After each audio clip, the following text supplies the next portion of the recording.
Welcome to Moviesbrief. Today, going to explain an American drama thriller film called The Thinning. Spoilers ahead.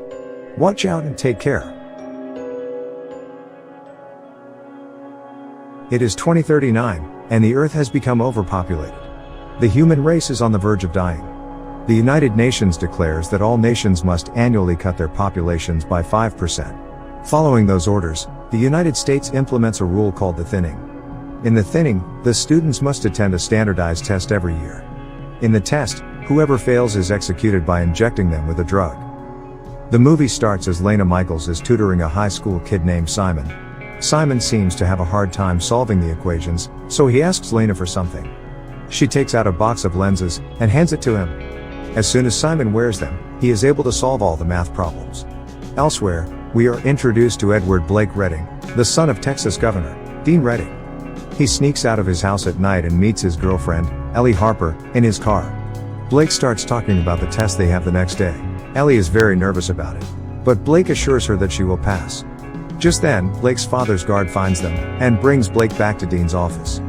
Dean is disappointed in Blake for sneaking out the night before such an important test. He thinks that Ellie is a distraction for Blake. The following day, it is the day of the test. Many students lined up outside the school. They have to go through an intense security check before entering. Blake asks Lena for one of her study lenses, but she is out of them. Lena and her friend, Kellen Woods, stand in the line to get inside. One of the students had cheats written in his arms. When he is caught, he tries to run away. The guards capture him. No one has ever been able to escape the exams or cheat on it. Inside the school, Blake and Ellie hug for the last time, before entering the exam hall, and soon, the exam starts. They have 2 hours to complete the test. Everyone starts solving the problems on the tablets. Lena solves all of them without any problem and is the first to complete it. Her friend, Kellen, seems to be struggling. When the exam is over, they immediately get the results. The teacher in the class is calling several names who failed the exam. Students are anxious, hoping this will be over soon. Those who fail are taken by the guards. They cry, resist the guards, and some even try to run away. The guard would beat up those students who resist. Luckily, Lena, Kellen, and Blake pass. However, at the last moment, Blake's girlfriend, Ellie, is called by the teacher, so the guards take her away. He quickly calls his father and asks him to help Ellie. However, his father doesn't agree, saying that the law is the same for everyone. Frustrated, he runs to save her himself. He attacks the guards and asks Ellie to run away, but to no avail. No one would be able to escape. Blake keeps trying to help Ellie, but there is nothing else he could do. It is now a year later, and 24 hours before the thinning test starts. It is Lena's little sister Corinne's very first thinning test. The doorbell rings. It is Lena's teacher, Ms. Birch, who has been taking care of Lena and Corinne like her own children since their mother's death. She tries to calm Lena down, because tomorrow is Corinne's first test and Lena worries about her sister, but she assures them that everything will be fine. Meanwhile, Blake records a video in his room. He intends to write all wrong answers in the test to teach his father a lesson. Cut to the day of the test. Lena drops Corinne to her kindergarten. In Corinne's class, they are presented with a video animation showing the current state of the Earth, so all nations must annually cut their populations by 5%. Some countries implemented rules like allowing couples to have only one child, while others executed the older generation. In America, however, the government decided to keep only the smartest ones and execute the others. These children are no exception. The children's test then starts. Their teacher is saddened because some of the children are going to be executed. Thankfully, Corinne passes the test.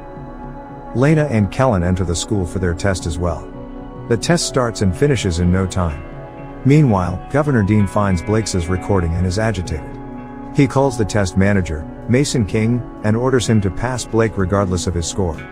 Mason switches his score with Lena, making Lena fail. The test results are in, but to everyone's surprise, Lena's name is called too. She has failed the test. Ms. Birch stops the guard as they take her, claiming that she is her best student and there must be something wrong with the system. However, the results are final and cannot be changed. She hands Lena a key card so she can unlock the doors and escape. Blake is surprised to not have failed. The students who pass arrive at a school party to celebrate their results. Elsewhere, Dean is giving a speech as the governor, to declare his presidency for the President of the United States. He boasts about their education system. As a result of their system, they manage to be the best in education among 196 countries. The crime rate is decreasing by 26%. Blake listens to his father's speech while at the party, then sneaks out of it. He sneaks into the hallway and beats one of the guards. He then goes into the control room.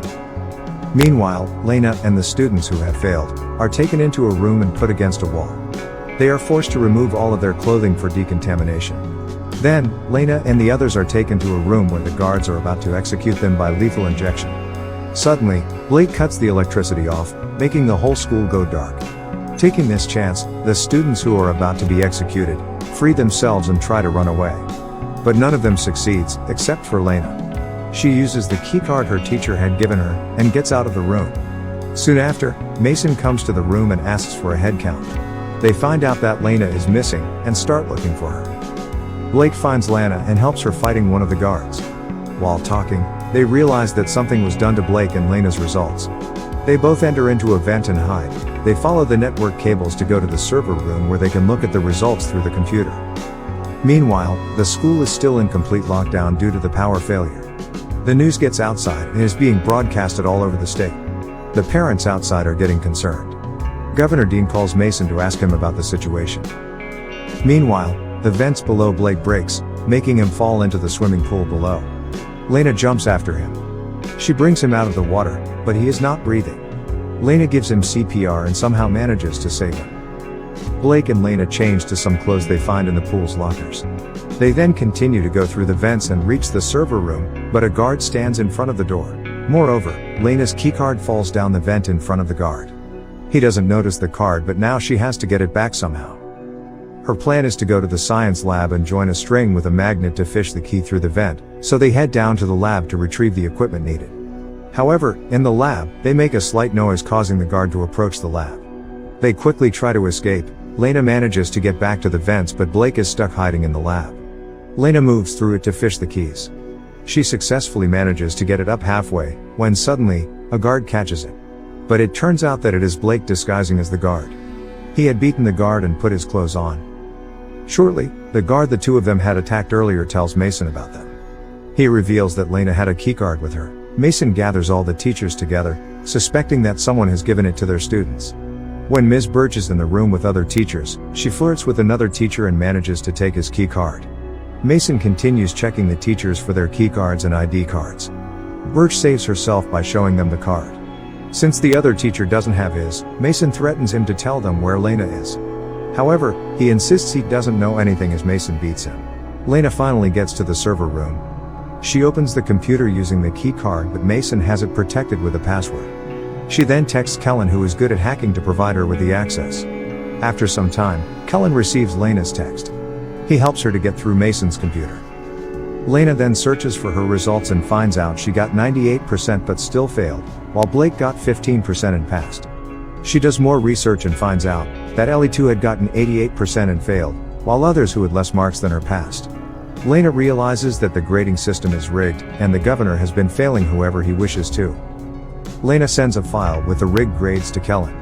But soon, the power is back on, and Mason sees that she is in the server room. Lena realizes this and runs out. However, Mason catches her almost immediately. Blake, on the other hand, is still in disguise. He is with the students who have failed. He orders the guard to take them to the recreational hall with the other students. But the guard refuses, so they get into a fight.